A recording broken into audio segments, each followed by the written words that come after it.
그리스도냐? 마가복음 14장 62절 예수께서 이르시되 내가 그니라 인자가 권능자의 우편에 앉은 것과 하늘 구름을 타고 오는 것을 너희가 보리라 하시니 대제사장이 자기 옷을 찢으며 가로되 우리가 어찌 더 증인을 요구하리요. 그 참남한 말을 너희가 들었도다.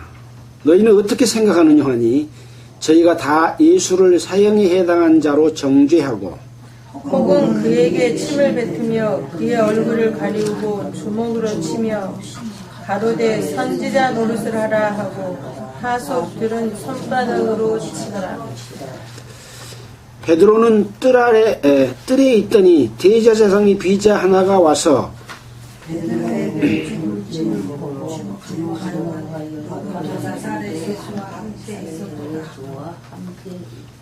베드로가 부인하여 가로되 나는 네 말하는 것이 무엇인지 알지도 못하고 깨닫지도 못하겠노라 하며 앞둘로 나갈새 이자가 그를 보고 옆 곁에 서 있는 자들에게 다시 이르되 이 사람은 그 당이라 하되 또 부인하더라. 조금 후에 곁에 서 있는 사람이 다시 베드로에게 말하되 너는 갈릴리 사람이니 참으로 그 당이니라.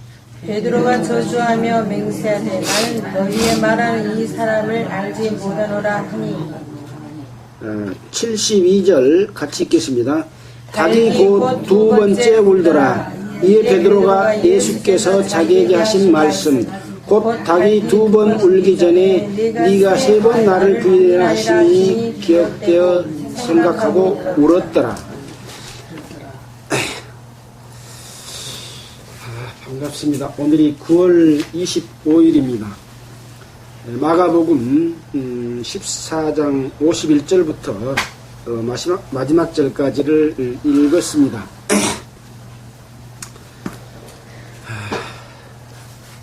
오랜만에 다시 이렇게 마가복음 내용의 말씀을 함께 보게 되었는데요. 예수님께서는 이 땅에 오셔서 많은 기적과 능력을 통해서 자신이 하나님께로부터 왔다. 내가 하나님이다. 하나님의 아들이다. 하는 것들을 능력을 통해서 이렇게 보여주셨습니다. 그리고 하늘나라의 복음을 전파하기 위해서 예루살렘으로부터 점점 이스라엘의 각 지역에 하늘나라의 복음을 전파했습니다. 그럴 때마다 유대교를 잘 믿는다고 하는 이스라엘 백성 중에서 바리새인들이나 서기관들 그리고 또 대제사장들이 예수님을 계속해서 시험하고 또 올무를 놓아서 어떻게 예수를 죽일까 그렇게 했지만은 예수님께서는 아직 자기 때가 이르지 아니하므로 그들이 예수를 붙잡지 못했습니다. 예루살렘으로 이제 점점 올라오는 과정 가운데서 이제 예수님이 이 제자들에게 물어봅니다. 사람들이 나를 누구라고 하더냐? 그러니까 더러는 엘리야, 더러는 세례요한, 더러는 선지자 중에 한 사람이라고 하더이다. 그러면 너희는 나를 누구라고 하느냐? 그렇게 말하니까 베드로가 주는 살아계신 하나님의 그리스도 되어 살아계신 하나님의 아들이다. 이렇게 신앙 고백을 했지 않습니까? 그때부터 이제 예수님께서는 내가 대제사장들과 장로들과 서기관들에게 버림을 받고 십자가에 못 박혀서 죽은 후에 3일 만에 다시 살아날 것을 이야기를 했습니다. 그러니까 벌써 예루살렘에 올라간다고 하는 것은 이제 예수님께서는 죽으러 올라가시고 이 땅에 오신 목적을 이루시고 가시기 위한 것을 말씀하셨고 또 예수님은 그걸 알고 계셨죠. 그래서 3번이나 말씀을 했습니다. 마태복음, 마가복음, 누가복음도 기록이 되어 있습니다만은 이렇게 죽었다가 부활할 것을 말씀을 했습니다. 그래서 예루살렘 성에 입성했습니다. 나귀를 타고 입성했죠. 나귀를 타고 입성한다고 하는 것은 왕으로 입성한다고 하는 그런 의미를 가지고 있는 겁니다. 자, 예루살렘에 올라가서 맨 첫 번째 행하셨던 내용이 어떤 내용이었습니까? 성전에 올라가셔서 성전에 제사 드리고 있는 그 과정 가운데 있었던 돈을 바꾸는 일, 또 재물을 사고 파는 매매하는 그런 일들, 이런 것들을 보고 그 상과 의자를 둘러 엎으시는 그러한 일들을 했습니다. 이런 일을 행할 때에 그동안 예수님을 잡아 죽이려 했던 그 유대 종교 지도자들의 더욱 큰 분노를 사고 예수님을 죽일 결심을 더욱 굳게 하고 가고 있는 그런 형편이었습니다. 그럼에도 불구하고 예수님께서는 포도원의 비유를 통해서 이스라엘 백성들이 그동안 하나님께서 보낸 많은 선지자들을 죽이고 또 아들인 내가 왔는데도 아들을 죽일 것까지 말씀을 하셨습니다. 이 말씀을 들은 이 유대 종교 지도자들은 자기들을 가리켜 말하는 것을 알았다 그랬습니다. 그럼 어떻게 됐습니까? 뉘우치고 돌이켜 어찌할꼬 해야 될 텐데, 그 자기들의 유대 종교 권력과 이스라엘 백성들을 통치하고 다스리면서 자기 유익을 삼아 살고자 하는 것을 계속해서 유지하기 위해서 결국은 예수님을 붙잡아서 십자가에 못 박혀 죽이지 않습니까? 지금 오늘 읽은 말씀은 예수님을 붙잡아서 지금 재판하는 그런 광경의 말씀입니다. 자, 우리가 지난주에 살펴봤던 말씀 속에 어떤 내용들이 있었습니까? 예수님께서 베드로가 10번 닭 울기 전에 10번 나를 부인할 것이다, 그런 말씀을 하셨고, 또 너희 중에 한 사람이 나를 팔 것이다, 그런 말씀을 했습니다. 자, 그래서 12 중 하나인 유다가 왔는데 대제사장들과 서기관들과 장로들에게서 파송된 무리가 검과 몽치를 가지고 이 유다와 함께 왔습니다. 자, 그래서 유다가 내가 입맞추는 자가 예수니 그를 잡아 단단히 끌고 가라, 이렇게 말씀을 했고, 와서 입을 맞추니까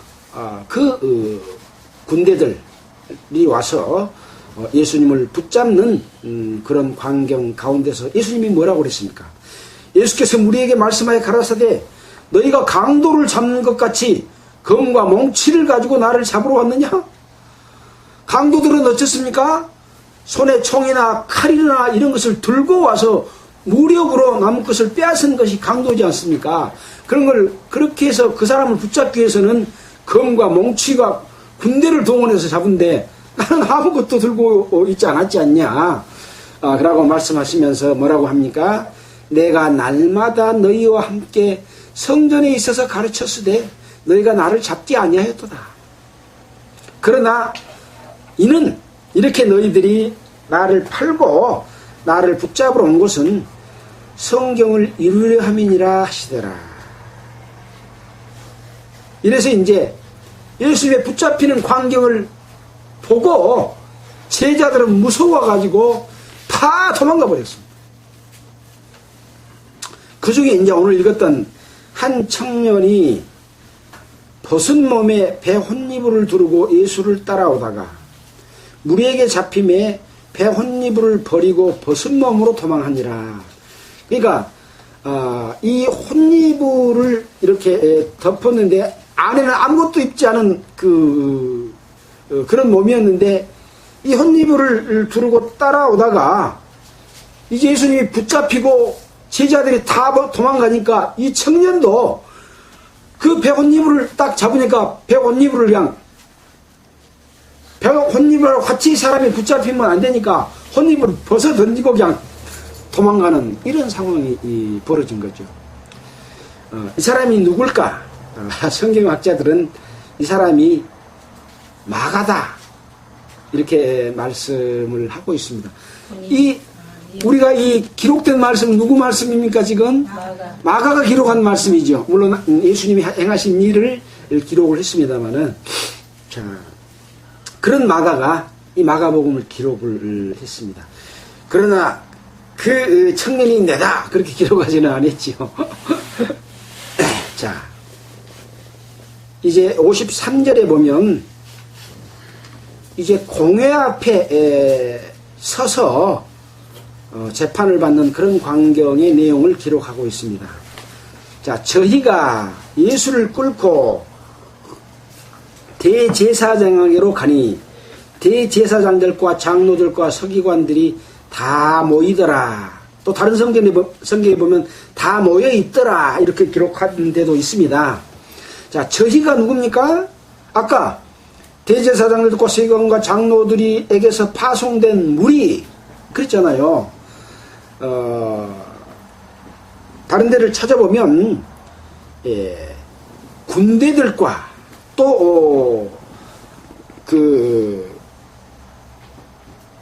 이 장로들과 서기관들이 보낸 그 하속들이 함께해서 많은 그 위험을 가지고 세상 권세와 그런 것을 가지고 붙잡으러 온 그 저희를 말합니다.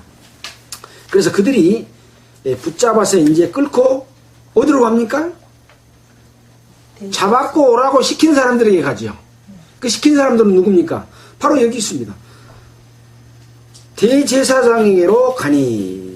가서 보니까 누가 있어요? 대제사장들과 장로들과 서기관들이 있어요. 이렇게 시킨 사람들은 누구예요? 이 사람들이 붙잡아 오라고 시켰죠. 그리고 모사를 꾸밀 때도 다 이 사람들이 뒤에서 그렇게 했습니다. 그런 이유는 바로 성전을 뒤엎을 때도 그 뒤에 배경에는 이들이 있었고, 이들은 바로 유대 종교 권력을 이용해서 여호와 하나님을 빙자해서 이스라엘 백성들을 다스리고 통치하면서 그들을 착취하고 빼앗아서 사는 그런 무리들이었기 때문에 그 권력을 예수님께 뺏길까봐 예수님을 잡아 죽이려고 하는 그러한 실체들이죠. 그들은 여호와 하나님을 잘 믿는 사람들입니다. 근데 실제로는 여호와 하나님을 잘 믿었을까요? 여호와 하나님을 잘 믿는, 바르게 믿는 사람들이 예수님을 잡아 죽이겠습니까? 아니죠. 바로 그들은 사탄의 권속들입니다. 왜? 자기 욕심과 그 사탄의 여호와 하나님을 빙자하는 권력, 그것은 마귀의 권력이었고, 그 마귀의 권력을 가지고 이스라엘 백성들을 통치하고 다스렸죠. 지금 현재 교회에서도 예수의 이름으로, 하나님의 이름으로 교회를 만들어 놓고 있지만은, 이때 당시에 유대 종교 지도자들처럼 교회에 어떤 권력을 가진 자들이 교파를 만들어 놓고 교파의 조직들을 저 총회에서부터 지교의 어떤 밑에 교회 내의 조직까지 엄청난 조직을 만들어 놓고 거기에서 돈을 걷어들이고 자기들이 먹고 살고 그 종교 권력으로 통치하는 이런 일들이 현재도 이루어지고 있습니다. 그것이 성령의 역사인지 바로 이 유대 종교 권력자들과 같은 마귀의 역사인지 하는 것들은 우리는 성경을 통해서 그것을 살펴볼 수가 있죠. 그것을 볼 수 있는 눈이 없다고 한다면 문제가 있죠. 우리는 항상 이런 내용을 볼 때마다 이러한 것들은 지금 현재 우리에게 어떤 교훈을 주느냐 하는 것을 생각하면서 봐야 된다고 그랬습니다. 자, 여기 이제 다 모였다 그랬는데 뒤에 이제 읽어보면 베드로는 예수를 멀찍이 쫓아 대제사장의 집들 안까지 들어가서, 이제 제자들이 다 도망갔는데 베드로는 그 붙잡아서 끌고 가는, 일시적으로 도망갔다가 이제 예수님을 붙잡고 이제 제자들까지 막 처음에는 붙잡으려다가 다 도망가니까 안 잡았잖아요. 주 목적은 예수님을 잡는 것이니까. 그래서 끌고 가는데 이제 베드로는 예수를 멀찍이 뽀짝 가면 붙잡혀서 함께 죽을까봐 멀찍이 쫓아 대제사장의 집들 안까지 들어갔습니다. 이 대제사장은 누구냐? 바로 가야바입니다. 가야바 대제사장입니다. 쫓아 뜰 안까지 들어가서 하속들과 함께 앉아 불을 쬐더라. 이 하속들은 누구의 하속들입니까? 가야바 대제사장의 하속이고 그 제사장의 집들 안까지 들어갔어요. 이것도 큰 용기가 있어야 그 정도 들어갑니다. 예. 지금 다른 제자들은 도망가고 여기 안 왔잖아요, 지금. 자, 그래서 불을 쬐고 있더라 그랬습니다. 자, 대제사장들과 온 공회가 예수를 죽이려고 그를 칠 증거를 찾되 얻지 못하니 그랬습니다. 여기 공회는 뭐냐면 그 가야바가 만들어 놓은 그 유대 종교 집단의 공회는 무엇을 이야기하느냐면 종교 재판을 하는 그런 곳입니다.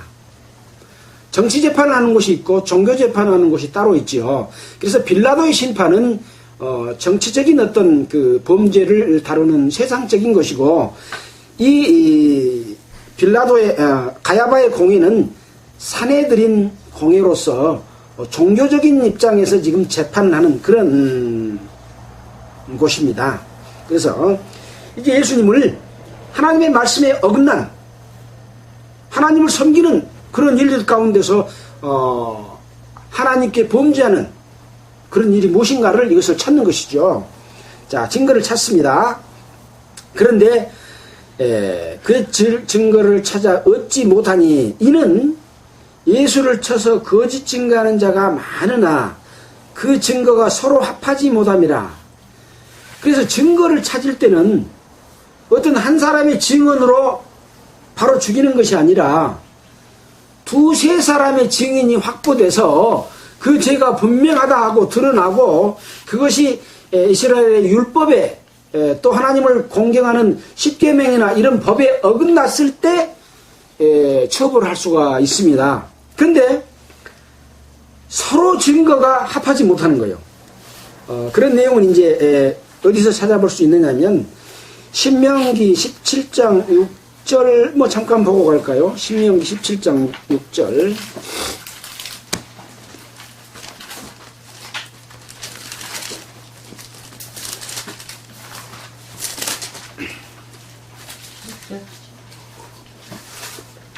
자, 제가 읽겠습니다. 죽일 자를 두 사람이나 세 사람의 증거로 죽일 것이요 한 사람의 증거로는 죽이지 말 것이며 그랬잖아요. 그러니까 이만큼 그 어떤 증거가 뚜렷했을 때만이 죽일 수 있는 그러한 법이 있기 때문에 그걸 지키기 위해서 이제 증거하는 자들을 이야기하도록 하는 것이죠. 자, 그런데 그 증거가 서로 합하지 못함이라. 어떤 사람들이 일어나 예수를 쳐서 거짓 증거하여 가로되 우리가 그의 말을 들으니 예수의 말을 들으니 손으로 지은 이 성전을 내가 헐고 손으로 짓지 아니한 다른 성전을 사흘에 지으리라 하더라 하되 오히려 그 증거도 서로 합하지 않더라. 그렇게 말을 하기는 말한데 서로 말이 조금씩 틀려. 똑같이 딱 동일한 말을 해야 되는데 그러니까 아마 예수님이 하신 말씀을 녹음을 해서 그걸 증거로 제시하는 그때 당시 녹음기 없었지 않겠습니까? 그래서 딱 떨어지게 말하지 못했습니다. 그래서 그 증거도 서로 합하지 않더라 그렇게 기록을 하고 있지 않습니까? 그러면 여러분들은 예수님이 이 성전을 헐고 손으로 짓지 않은 다른 성전을 사흘에 지으리라 하던 말을 여러분은 그동안에 성경 공부하면서 들어봤습니까? 안 들어봤습니까? 들어보기는 들어봤는데 정확하게 이 거짓 증거할 만큼 여러분 증거 되겠습니까? 못 되겠죠? 아마 똑같은 상황인 것 같아요. 그래서 제가 예수님이 직접 하신 말씀을 찾아봤어요. 요한복음 2장 19절입니다. 아마 요 말을 딱 들이댔으면 봐라 성전을 못 오겠다. 그리고 증인을 확보했다고 했을지도 모르겠습니다. 요한복음 2장 19절 같이 한번 읽어보겠습니다. 시작. 예수께서 대답하여 가라사대 너희가 이 성전을 헐라 내가 사흘 동안에 일으키리라. 했어요 안 했어요? 했습니다. 이렇게 딱 들이댔으면 증거가 합하니 성전을 헌다고 하는 것은 하나님이 거하신 처소를 헌다고 한 것이니까 죽일 죄에 해당하다. 아마 그랬을지도 모르겠습니다. 근데 서로 말들이 좀 틀렸던 거죠. 예. 자, 그 뒤를 조금 더 읽어보고 넘어가겠습니다. 유대인들이 가로되 이 성전은 46년 동안의 지었건을 네가 3일 동안에 일으키겠느냐 하더라. 그러나 예수는 성전된 자기 육체를 가리켜 말씀하신 것이라. 죽은 자 가운데서 살아나신 후에야 제자들이 이 말씀하신 것을 기억하고 성경과 및 예수의 하신 말씀을 믿었더라. 그러니까 성전을 헐고 사흘에 일으키리라고 하는 것은 이 지금 지어져 있는 돌로 지어져 있는 이 성전을 말하는 것이 아니라 성전된 자기 육체를 가리켜 말씀하신 것이라 그랬습니다. 그래서 예수님이 십자가에 못 박혀 죽었다가 3일 만에 부활을 했지 않습니까? 이것은 바로 성전된 자기 육체. 예수님 안에는 누가 계십니까? 하나님이 계시지 않아요. 또 그래서 부활할 때는 또 그 속에 또 하나님이 계시지 않아요. 그러니까 예수님 육체는 곧 아들이시면서도 하나님이시고 하나님이면서도 아들이신 그 예수님이시잖아요. 그래서 이제 죽은 것은 모든 사람의 죄를 대신해서 짊어지고 죄값을 치르신 것이고 다시 3일 후에 살아난 예수님의 그 몸은 성전된 자기 육체인데 그때는 누구를 포함한 육체입니까? 세상 사람들을 함께 포함한 육체입니다. 그래서 예수님과 함께 십자가에 못 박혀 죽었고 함께 장사됐고 함께 일으키심을 받았을 때 우리도 함께 그 속에서 일으키심을 받았잖아요. 이건 무엇을 말합니까? 교회를 말합니다. 예. 그래서 다시 일으키심을 받은 성전은 교회고 우리 성도들입니다. 그래서 우리 안에 성령이 거하시잖아요. 자, 이런 내용을 참고로 봤습니다. 자, 58절의 말씀은 바로 방금 그런 말씀입니다. 59절에 이제 보면 오히려 그 증거도 서로 합하지 않더라. 증거가 합하지 않으니까 죽일 수 없잖아요. 그 말씀 갖고는. 그래서 60절에 대제사장이 가운데 일어서서 예수께 물어 가로되 대제사장 누구라고요? 가야바가 일어서서 물어봅니다. 너는 예수 너는 아무 대답도 없느냐? 이 사람들이 너를 치는 증거가 어떠하냐 하되 잠잠하고 아무 대답도 아니하시거늘.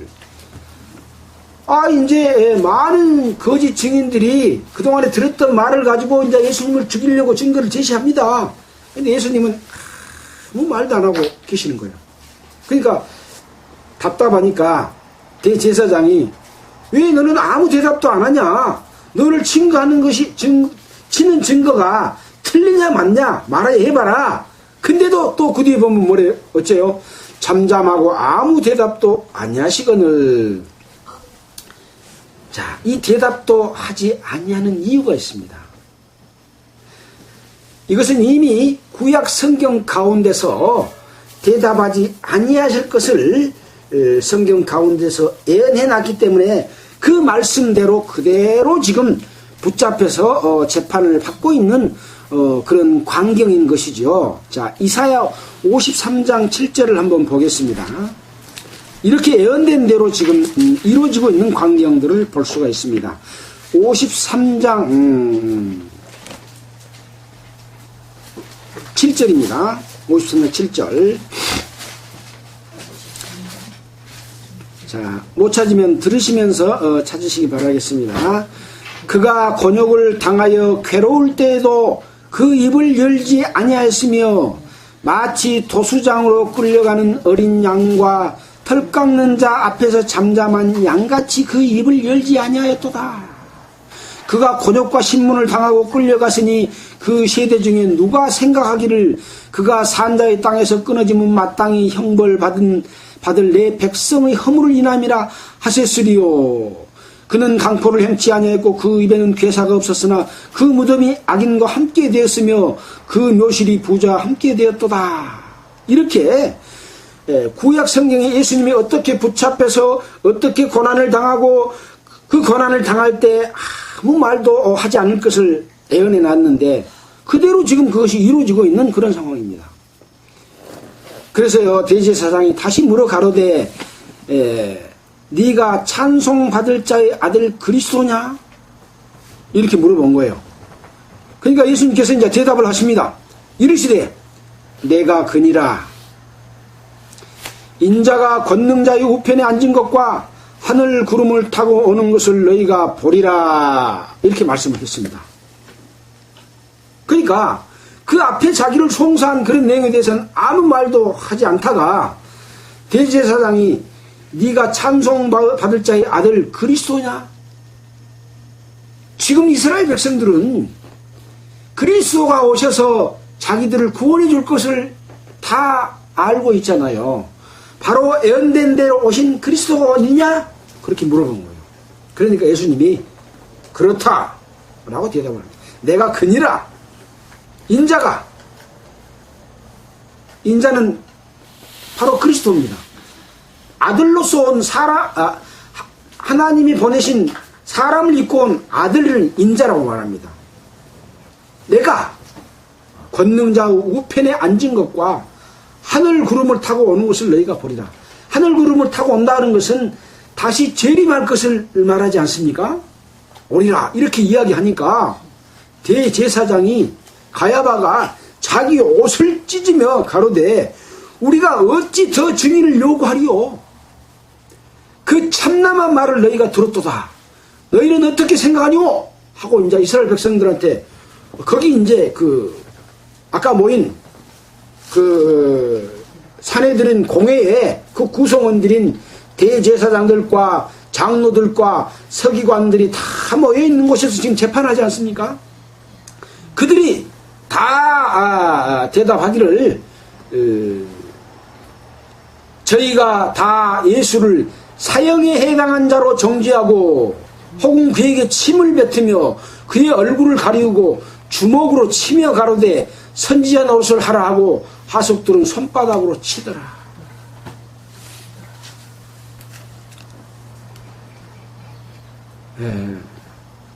바로 예수님께서는 이러한 핍박과 고난을 받으실 것을 다 아셨지만 그것을 피하지 아니하고 그대로 몸으로 받아서 지금 그것을 당하고 있는 이런 광경입니다. 그래서 우리는 여기서 무엇을 살펴봐야 되냐면 이 땅에 지금 그리스도의 복음이 전해지고 하나님의 말씀이 증거되고 있지만 사탄들은 종교 권력을 가지고 하나님의 역사를 대적하는 자들은 그 전해지는 하나님의 말씀 그것을 어떻게 하면 무너뜨리고 자기들의 체제를 유지하기 위해서 수단과 방법을 가리지 않고 올바른 믿음을 가진 자들을 때로는 죽이고 때리고 감옥에 갇히게 하고 핍박을 하는 그런 모습들을 보지 않습니까? 그러나 그들과 함께 적당하게 함께 묵고 함께 그런 권력을 누리고 함께 짝짝꿍하고 살면 그런 피해를 전혀 보지 않잖아요. 그래서 이 예수님이 이렇게 고난을 당하고 하는 모습들은 바로 지금 현재 우리는 그리스도의 사람이고 성령을 우리 가운데 행하시기 때문에 이 예수님과 같은 핍박을 우리도 당하고 있는 것이다 라고 하는 것을 생각해 볼 그런 문제지요. 그래서 여기 보는 말씀 가운데 대제사장이 자기 옷을 찢으며 가로되 우리가 어찌 더 증인을 요구하리요. 그 참남한 말을 너희가 들었도다. 참남이라고 하는 말은 무슨 말입니까? 거짓 참 넘칠 남, 거짓이 넘친다.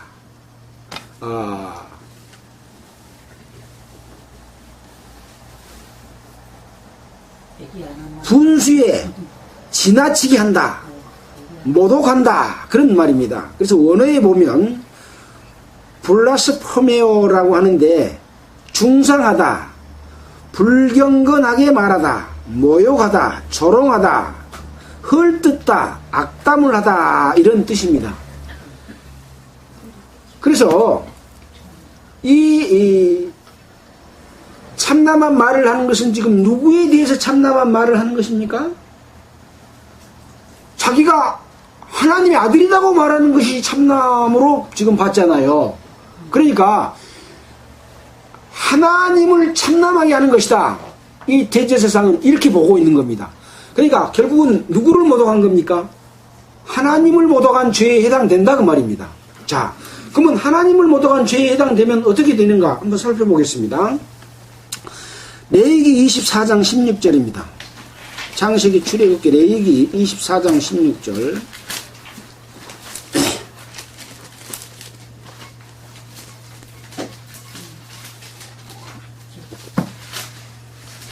하나님의 아들이 아닌 자가 내가 하나님의 아들이다 그렇게 말하면 참남된 말을 하는 것이죠. 하나님을 모독하는 것이죠. 자, 16절에 보면 15절부터 볼까요? 너는 이스라엘 자손에게 고하여 이르라. 누구든지 자기 하나님을 저주하면 죄를 당할 것이요 여호와의 이름을 회방하면 그를 반드시 죽일지니 온 회중이 돌로 그를 칠 것이라. 외국인이든 본토인이든지 여호와의 이름을 회방하면 그를 죽일지니라. 자, 이렇게 여호와의 이름을 참남되이 이 말로 행하면 그것이 여호와를 회방하는, 여호와 이름을 망령되이 일컫는 그런 일이 되는 것입니다. 그래서 십계명에도 여호와 이름을 망령되이 일컫지 마라 라고 하는 계명이 있잖아요. 그래서 바로 하나님의 아들이 아닌 자가 내가 하나님의 아들이다, 내가 그리스도다, 또 인자가 내가 권능자의 우편에 앉은 것과 하늘 구름을 타고 오는 것을 너희가 보리라 그렇게 말한 것은 이 사람들이 봤을 때는 바로 여호와 하나님의 이름을 망령되이 일컫고 모독하는 일이기 때문에 죽여야 된다라고 하는 죄에 해당된다고 말하고 자기 옷을 찢으면서 이 충동질을 하는 겁니다. 자, 지금 여기 함께하고 있는 자들은 그동안에 수없이 예수님을 죽이려고 시험을 하고 얼물을 놓고 괴계를 그동안에 부렸잖아요. 그들이 이제 대답을 합니다. 그 참남한 말을 너희가 듣도다. 너희들은 어떻게 생각하냐? 그러니까 저희가 다 예수를 사형에 해당한 자로 정죄하고 혹은 그에게 이제 침을 뱉고 그의 얼굴을 이렇게 가려놓고 주먹으로 치며 선지자 노릇하라. 자, 때리면서 누가 때린지 니 아냐? 예수님이 네가 하나님이면 누가 때린지 안 봐도 알지 않냐? 하고 막 조롱을 한 장면들도 또 다른 곳에 보면 나옵니다. 그러나 예수님이 그것을 누가 때렸다 하고 말하고 자기 증거를 나타내 보입니까? 안 보입니다. 또 아까 예수님이 붙잡혀서 금과 몽치를 갖고 와서 붙잡을 때도 마태복음에 보면은 뭐라고 말했습니까? 내가 12행 더 되는 천사들을 불러서 이들을 멸할 수 있지만 그렇게 하면 성경에 이렇게 이루어지리라는 성경이 어떻게 이루어지겠느냐 라고 하면서 베드로 보고 검을 도로 칼집에 꽂으라 그렇게 말했지 않습니까? 그래서 예수님은 이 고난을 당하면서 죽기로 각오를 하고 이제 이 땅에 오신 목적을 이루시는 겁니다. 네. 여러분을 위해서 지금 앉아 계신 여러분 한 사람 한 사람이 지은 모든 죄를 지금 죄의 삭은 뭐예요? 사망이요. 죄의 삭을 치르지 않으면 반드시 지옥 가게 되어 있는데 예수님이 그 죄를 짊어지고 십자가에 지금 못 박혀 돌아가시기 위해서 지금 이런 고난을 당하시는 것이죠. 자, 그래서 주먹으로 치고 선지자 노릇을 하라 하고 하속들은 손바닥으로 치더라. 자, 이제 66절부터 보면 베드로는 아랫뜰에 있더니 이제 아까 가야바의 뜰 안에까지 깊숙이 들어갔습니다. 그것을 아랫뜰로 여기서는 말하고 있습니다. 대제사장이 비자 하나가 와서, 비자는 어떤 사람입니까? 비자? 예, 하속인데 이 비자는 계집종 비자입니다. 계집종 비자. 그 다음에 자는 무슨 자입니까? 아들 자자.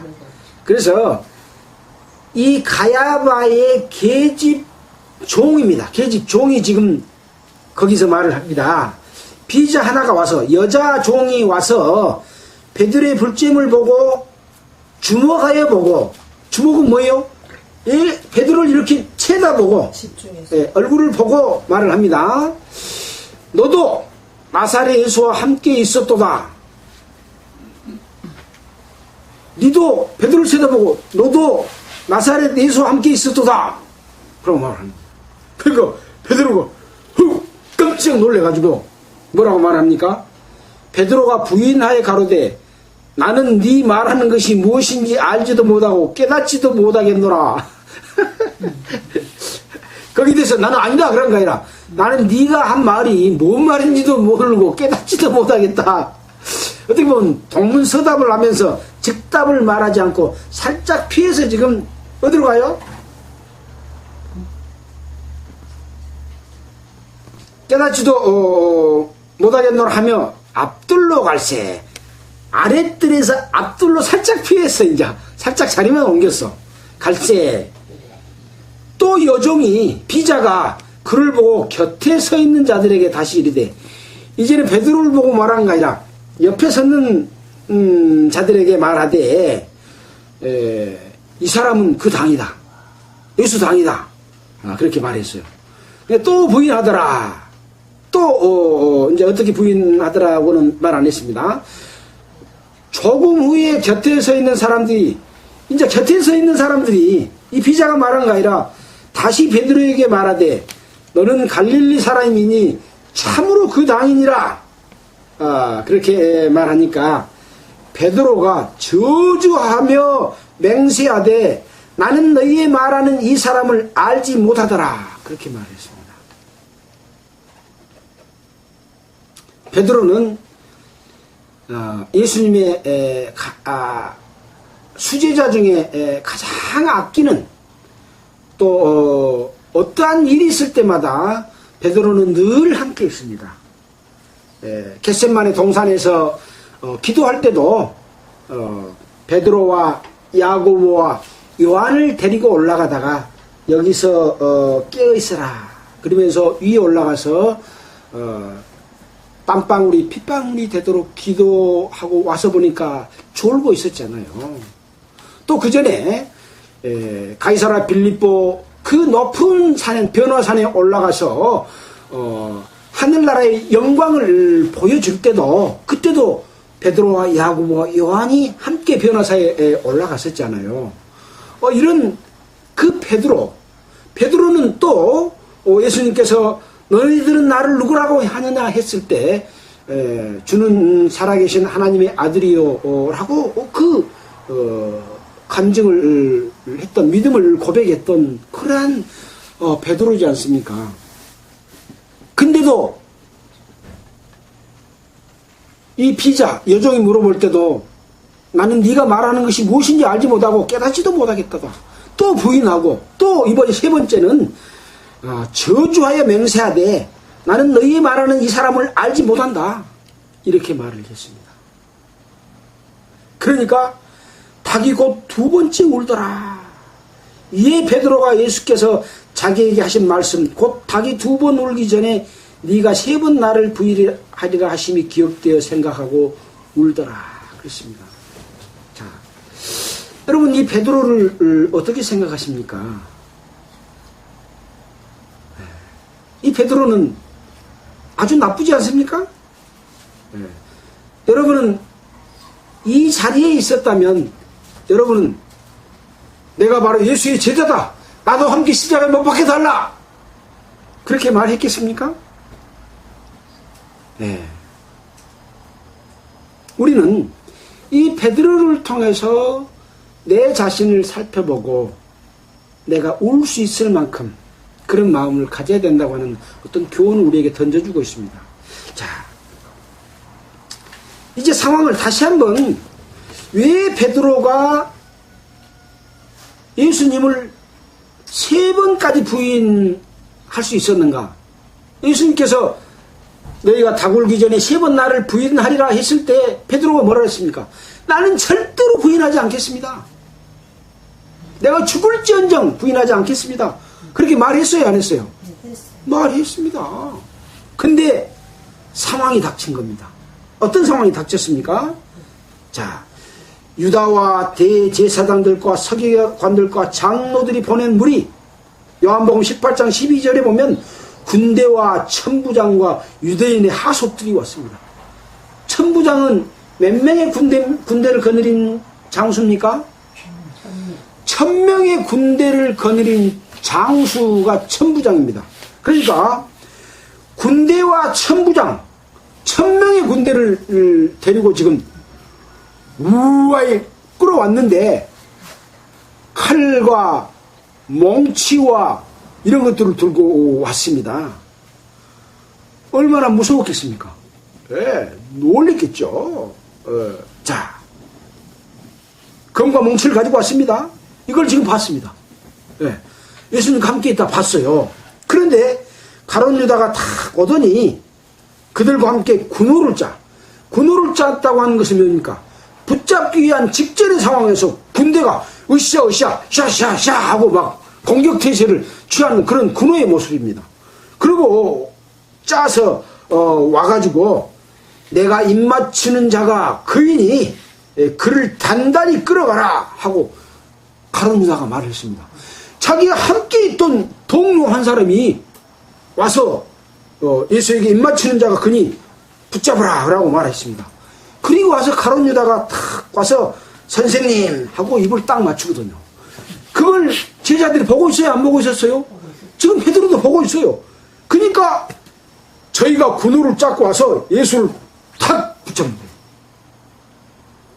예수님이 탁 뿌리치고 그냥 단칼에 물리치고 그 병자를 낫게 하고 귀신을 쫓아내고 무리로 걸어오고 했던 그 권세 있는 모습은 보여주지 않냐고. 아무 힘 없이 딱 붙잡히거든.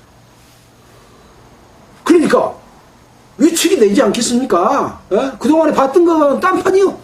꼼짝 못하거든요. 1000명의 군대 앞에서 그동안에 했었던 광경은 없었어요. 근데 막상 1000명이 오니까 그냥 놀래서 붙잡히는 거예요. 아주 예수님이 힘없다고 느껴졌겠지요. 자, 보세요. 자, 그러니까 제자들이 예수를 버리고 다 도망갔습니다. 이 제자들 속에 베드로 들었어요, 안 들었어요? 들었어요. 베드로도 붙잡으니까 그냥 도망간 거예요. 그러니까 군병들이 1000명이나 되는 군병들이 검과 몽치를 가진 군병들이 그냥 이 제자를 붙잡으려고 딱 붙잡는 거예요. 누가 붙잡혔어요? 아까 이 한 청년이 붙잡혔어. 그러니까 겉옷을 벗어불고 홀랑 벗은 몸으로 달려간 광경을 봤으니 얼마나 더 놀래고 황당하고 나도 붙잡히면 죽겠구나 하고 그냥 놀래서 도망갔지 않습니까? 이 베드로도 함께 도망간 거예요. 도망가다 생각하니까 예수님이 붙잡혀가는 것을 생각하고는 다시 용기를 내서 와서 붙잡혀 가는데 뒤에서 멀리서 따라서 지금 이 가야바의 집들 안까지 지금 오고 있는 것이죠. 자, 이제 재판이 이루어집니다. 저희가 예수를 끌고 대제사장에게로 가니 꼼짝 못하고 붙잡아하는 광경을 보는 거예요. 대제사장들과 장로들과 서기관들이 다 모였더라. 그래서 대제사장과 온 공회가 예수를 죽이려고 그의 증거를 찾고 막 송사하고 예수가 성전을 헐고 사흘 동안 지리라고 했다. 그런 말을 들어보니까 베드로가 들어보니까 그 말한 것이 사실이거든. 붙잡혀 죽게 됐거든. 그러니까 더 두려웠겠죠. 근데 예수는 아니다. 그 말은 그런 뜻이 아니라 내가 죽고 사흘 만에 살아난다고 하는 것을 말한 것이다. 그렇게 변명하지 않고 아무 말을 하지 않고 있는 광경을 베드로 지켜봤어요? 안 지켜봤어요? 지켜봤어요. 지켜봤어요. 자, 그리고 또 이제 대제사장이 이 여러 사람들 가운데 일어서서 물어 가로되 너는 아무 대답도 없느냐? 사람들이 너를 치는 증거가 어떠하냐? 그래도 아무 대답을 안 하거든. 다시 물어서 또 네가 찬송받을 자의 아들 그리스도냐? 그러고 물어보니까 예수께서 이르시되 내가 그니라. 인자가 권능자의 우편에 앉은 것과 하늘 구름을 타고 오는 것을 너희가 보리라. 이렇게 말을 했습니다. 그러니까 대제사장이 자기 옷을 찢으며 우리가 어찌 더 증인을 요구하리요? 그 참남한 말을 너희가 들었도다. 너희는 어떻게 생각하냐? 그러니까 그냥 거기 있는 사람들이 와 옳소 사형에 해당됩니다. 죽이세요 하고 그 예수의 머리에다가 보자기를 씌우고 주먹을 치고 침을 뱉고 발로 차고 야 누가 때린지 알아맞혀봐라 그러고 말하는데 예수님은 꼼짝 못하고 접해서 다 그걸 당하고 있는 광경을 봤어요. 베드로가. 자, 이런 광경을 보고 이제 베드로를 향해서 야, 이 여자 종이 이 사람도 아까 뭐라 그랬습니까? 돌잼을 보고 주먹하여 너도 나사렛 예수 함께 있었도다. 함께 있었도다라고만 말만 해도 나는 네가 말한 것이 뭘지 모두 깨닫지도 못한다 라고 말을 했고 두 번째는 또 부인했고 세 번째는 저주하고 맹세하면서 이 사람을 알지 못한다라고 말을 했던 것입니다. 만약에 여러분들이 예수께서 하신 말씀이 여러분 마음 가운데 있고 여러분이 어떤 핍박과 고난을 당하더라도 죽었다가 다시 부활할 것을 믿는다고 한다면 그 영광에 참여될 것을 바라보고 있다면 부인하겠습니까? 똑같은 상황이죠. 베드로의 마음속에 그동안 예수님께서 행하신 그러한 모든 말씀들이 자기 마음속에 큰 능력으로 힘으로 자리 잡고 예수님은 하나님의 아들이고 지금 예수님이 저렇게 붙잡혀서 모욕을 당하는 것은 바로 얼마 전에 예수님이 내가 붙잡혀서 그들로부터 버림을 당하고 모욕을 당하고 십자가에 못 박혀 죽었다가 3일 만에 살아날 것이다 하는 말이 베드로의 마음속에 자리 잡고 있었다면 부인했겠습니까? 안 했지. 부인 안 합니다. 부인 안 합니다. 이런 모습을 우리에게 보여주고 있습니다. 그래서 우리 육신은 약하기 때문에 항상 예수님이 우리에게 해주신 것들을 잊어버리고 살 때가 많습니다. 그러나 어떤 일이 닥쳤을 때 우리가 믿음을 갖고 있느냐 믿음이 없느냐는 것을 우리는 살펴봐야 되겠죠. 자, 그래서 예수님께서 부활한 이후에야 비로소 제자들이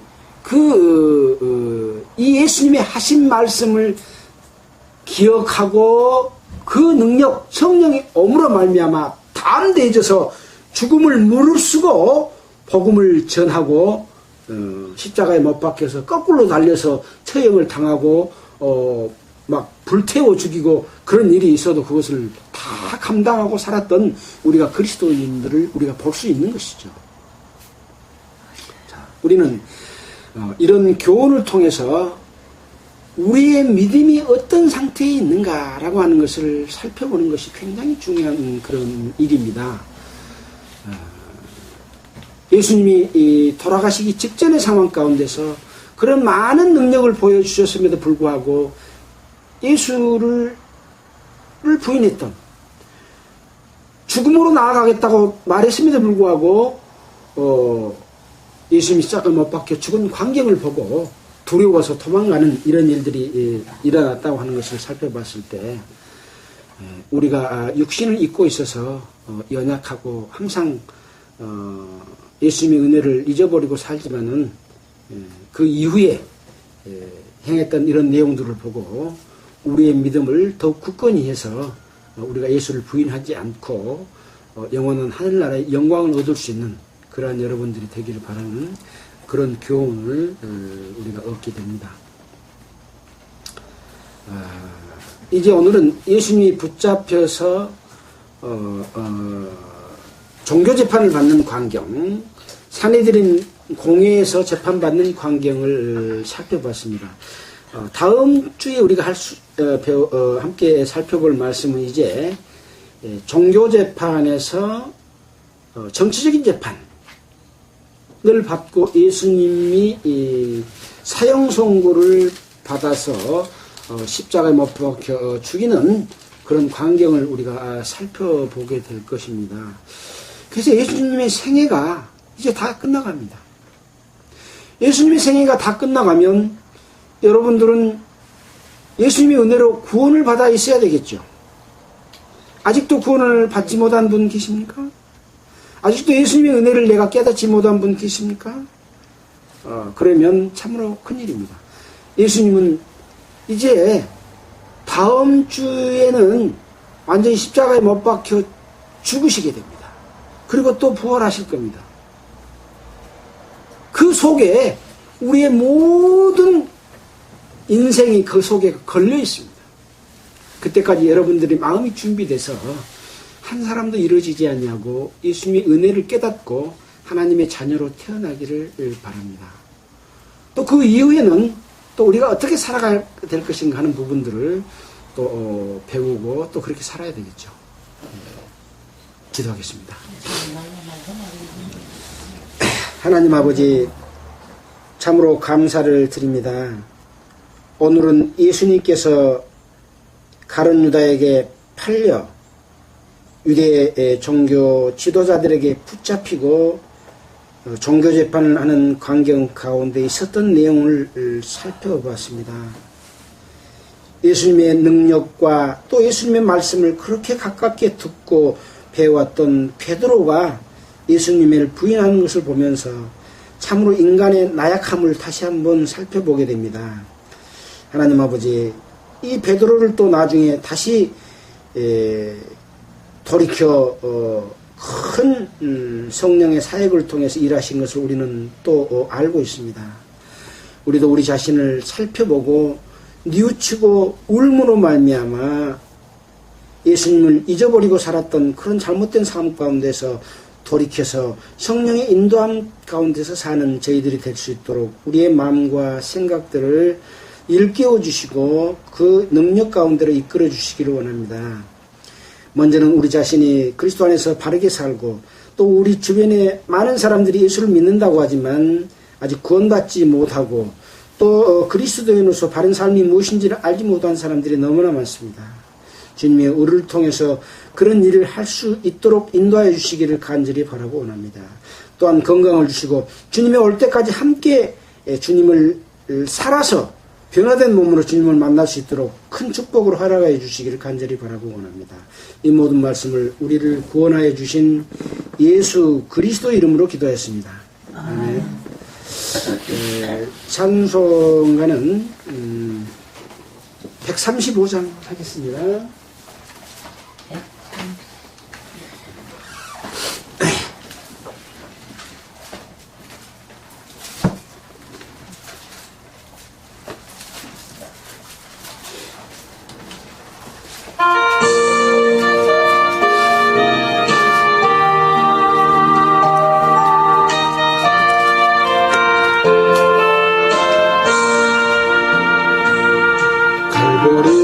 산 위에 십자가 지으니 주가 고난을 당한 표라 험한